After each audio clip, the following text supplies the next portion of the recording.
What's crack-a-lackin' food fans? Pitmaster Shane D back again with another 5 things this week. That's right, 5 more things, 5 more tips just for you. And this week, it's all about you Kamado grill owners or people that are looking to buy a new Kamado grill. So buckle in. We're going to talk about 5 things that you need to know about during the buying process, during the cooking process, all of that to help you out. So let's jump right in. Number 1, you know what? This one gets everybody. I can't count the number of times I hear this comment. Hey, I got my my new Kamado, and I don't care what brand it is. It doesn't matter if it's Kamado Joe, Big Green Egg, Gorilla, Vision, you name it. It doesn't matter. All the ceramics kind of behave the same. And I get this comment right here. Man, I fought the heck out of this thing. I couldn't get it to really maintain the temperature I wanted. It was so tough. Fought it and fought it and fought it. And all of a sudden, about the 5th cook, something happened. Magic. Unicorns came in. They swooped in. They made this thing perfect. And, all of a sudden, it just worked better. You know what happened? You finally cooked on it long enough to season that ceramic and you get it all glazed over with that nice sooty black color that looks terrible. You're like, oh, it's not beautiful white anymore. But you need that. You need that ceramic to really fill in and kind of glaze over because it makes your temps easier to maintain. Okay? I know it sounds crazy, but if you haven't cooked on your Kamado, at least 10, 12 hours, you're going to be fighting it more. So find some good charcoal, fire that thing up, and you know what I do when I season a new one? I put a load of charcoal in there, I light it all, I set my dampers to about dead middle on both top and bottom, and I just let that thing burn until it burns out. I don't go open it, I don't go mess with it, I just let it burn until it burns out. And that really helps get a leg up on that process. But what do we want to do when we get one? Well, we want to cook on it immediately, and I understand that. But if you do want to do that, I recommend your first several cooks be grilling, so they're higher heat. And I recommend you find cooks that you can keep that lid closed because you really want to season that upper dome, okay? So just think about that and understand that if you're fighting it, you got to break. Your wife's like, man, you just spent $1,000 on this thing and you're griping about it. Give it a little time, okay? Just give it a little time. You've got to learn the pit. You've got to learn where the sweet spots are, and we're going to talk about that. But you've also got to get it seasoned well before it's really going to serve you the way you want. Number 2, in that seasoning process, you're freaking out. You can't maintain temp. And what are you doing? Every 10 minutes, you're out there, you're messing with those dampers. You're messing with the top vent, messing with the bottom vent. Oh, that didn't get me where I want. Back to the top vent. Oh, back to the bottom vent, back to the top vent, back to the... And that's what you're doing. This is no different than fanning the lid on that thing. You're not helping yourself, okay? With all Kamado cookers, here's the secret. You know what it is? Right here.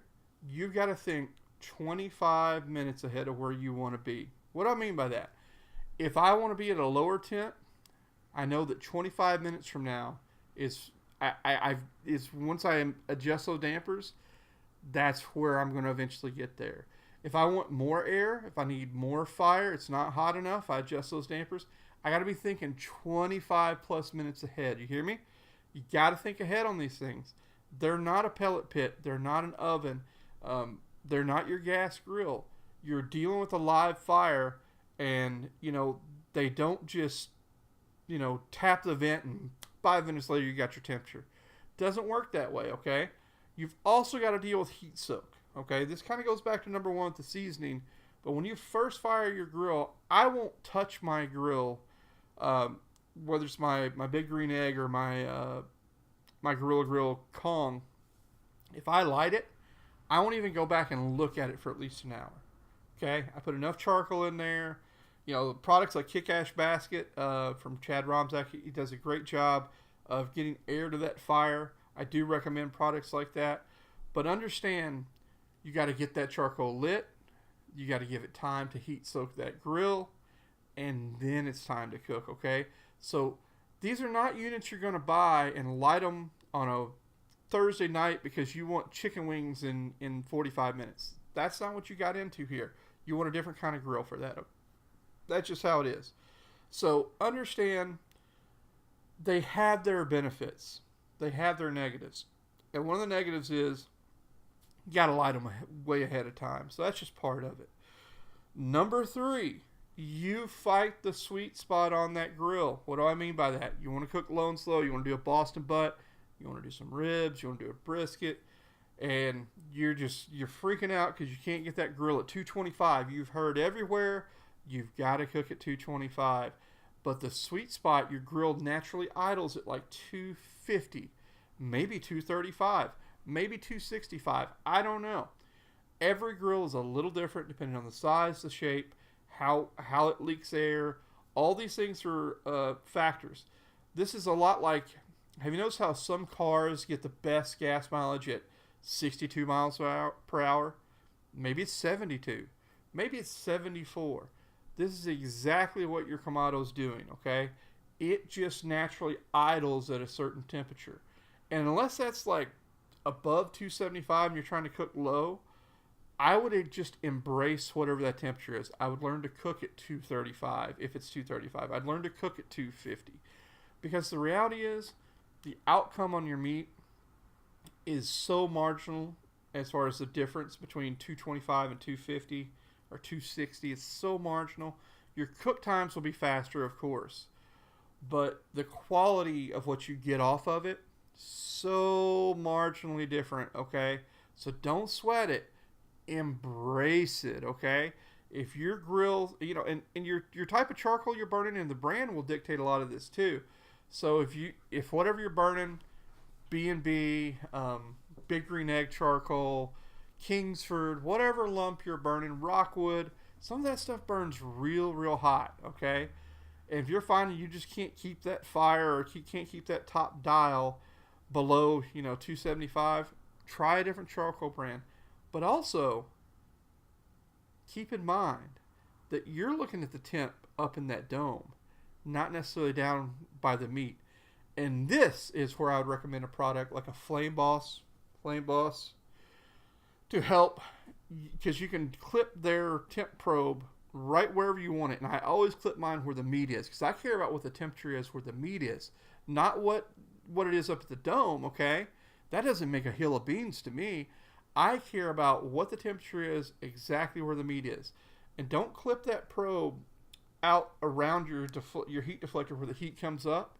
Clip it where it's shielded, where that heat deflector is shielding it, where your meat is. And that will give you a better reading of exactly what temperature you're at. I've seen as much as a 25 to 30 degree difference between the dome and the grates, okay? So you may actually be cooking at that 225 sweet spot, but it's reading at 250, 260 up on the dome. So measure that, okay? Track it. If you still can't get it controlled, Flame Boss or one of these pit temp control devices will get you where you need to be. Their brand new Flame Boss 400, I'll plug that. I love that thing. The value for the dollar, the number of cords it has, they really have thought about that and engineered it in a way that makes a lot of sense. And I really do endorse and recommend that product if you only need a pit tip control device and one meat probe. Now, yeah, I know some of these have 6 or 7, but man, let's be honest. You don't need 6 or 7 probes. You just don't. I can't ever think of a time I needed more than 2, really. 3 max, but normally 2. So just think about what you're doing. Anyway, number 4. People assume price equals value. Price equals quality. I'm going to tell you, your food doesn't care whether it's cooked on a $1,200 Kamado or a $600 Kamado. But what it does care about is the air gaps, okay? And how that fire burns in that Kamado. Is a Kamado Joe worth an extra $700 compared to some of these other ones? I don't know. That's up to you to decide. Is green paint on a certain product, a certain brand that I paid $1,200 for, does it cook better than the one that cost me $700? Can't say that it is. So just think about that going in. All of these grills have great warranties, and as long as you buy from a good company that stands behind their product, that matters. But you've also got to take into account this.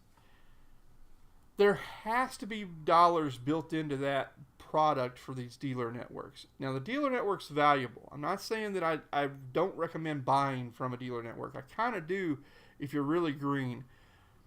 because you have a place you can go back to that maybe has classes that can help you through if you've got questions.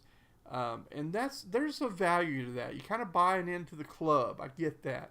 But if you want just a good pit for a good money, you don't necessarily have to pay that dealer for it. There's a lot of companies that are shipping these direct to your door and saving you many times $500 to $600. Okay? Think about what kind of customer you are. Think about the network and support that you need and go from there. Okay? Next thing, back to that dealer network. You know where they're making most of their money? Accessories. You get overcharged for those accessories. Okay? They got to make money. They got to keep the lights on. And listen, I love mom and pop businesses. But I'll tell you, I got turned off going into a place that I was buying my charcoal or, my jalapeno popper stand or whatever that smelled like chlorine, right? Because a lot of these dealerships, they're also selling gas grills, pools, spas, etc., etc. I get it. Fireplaces, hearth home, those are fine, especially if they spent the time to be experts. I can think of a few off the top of my head that are doing it really well. The Mannix company down in Florida, fantastic. There's a lot of fire and hearth companies that are great representatives of the products they carry, okay? Because they took the time to be the expert, and they take the time to bring in experts to make you better. And that, to me, is good. I'm all for that. I'm all for training. I'm all for education. But again, it doesn't mean you have to buy every accessory there. And if your accessory doesn't have X, Y, or Z's company logos on it, and that logo matches your pit, does it work any less? No, it doesn't. Don't be afraid to shop around. There's a lot of knockoffs of a lot of products out there. I'm not endorsing knockoffs, but I will say green paint costs a lot, and some of these companies are like the markup. I know their margins. The markup on that piece of gear can sometimes be in the 200% price range. All for everybody, you making some money, but I'm not necessarily for being the guy who gives them all that money. So, those are the 5 things I would recommend for you Kamado guys to look at and consider as you are either shopping or if you've got a new one, how to master that unit a little better. So, hope this has helped you out. I'm trying to keep these a little shorter than I normally do. Hit me up, Facebook, Twitter, all these things, at Shane D BBQ. Happy to answer any of your questions. As always, pitmaster@gorillagrills.com. If you want to email me, Pitmaster Shane D on Facebook. I answer every question that comes in, no matter what it's about. It could be about what's up with this Ponzu. I see you talk about Ponzu all the time. It could be about, do you prefer boxers or briefs? I'll answer it all. I don't care. I'm here for you guys. Although, I don't know why you would ask me the last one. But hey, just to let you know, that's what I'll do. That's who I am. I always want to support the community. So, as always, guys, you know me. I'm Pitmaster Shane D. And we'll catch you next time.